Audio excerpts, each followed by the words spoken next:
Hello everyone! Welcome back to my YouTube channel. This is Charity Estero. At sa video na ito ay pupunta tayo sa farm para manguha ng sugarcane or tubo para sa mga kids. So tara guys, samahan nyo kami. Kasama ko ang aking mga pamangkin at papunta na tayo.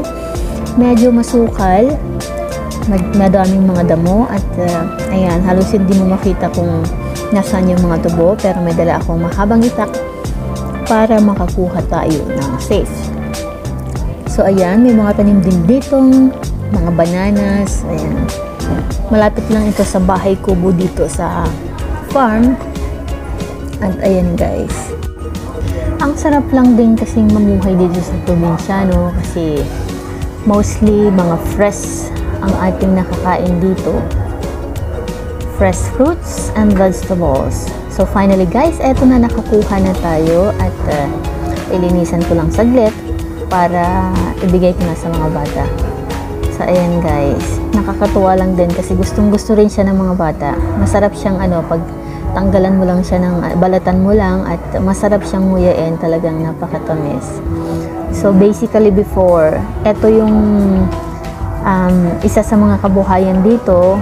Yung uncle ko dati ay mayroon silang plantation ng ng sugarcane, at eto yung ginagawa nilang asukal before, at saka yung yung sinukob ang tawag doon, sa Ilocano naman tagapulot, yung matamis na pinagsukob.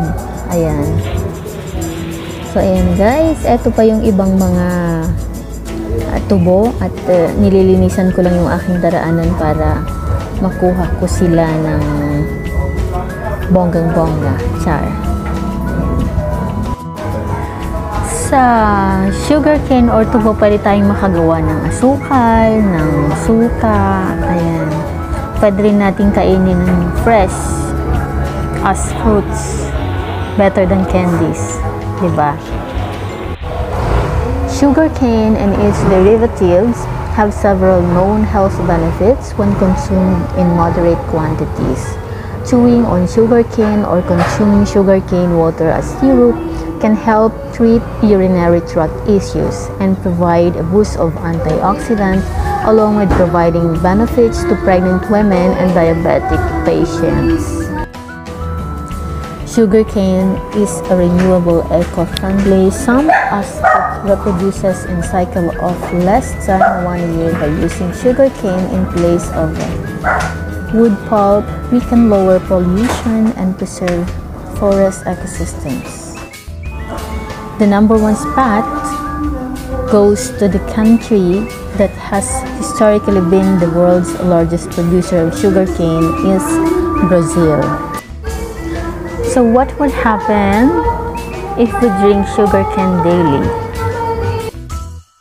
It also prevents diseases and stroke, as it helps decreases the levels of unhealthy or cholesterol in triglycerides, helps in reducing weight, as sugarcane juices reduces the bad cholesterol levels in the body and has natural sugars. It helps in reducing weight. Thank you so much for watching. If you are new to this channel, please consider subscribing. Hit the subscribe button below, followed by the notification bell. Select all so you will be notified whenever I upload a new video. Once again, thank you so much. Much love and God bless. See you on my next video.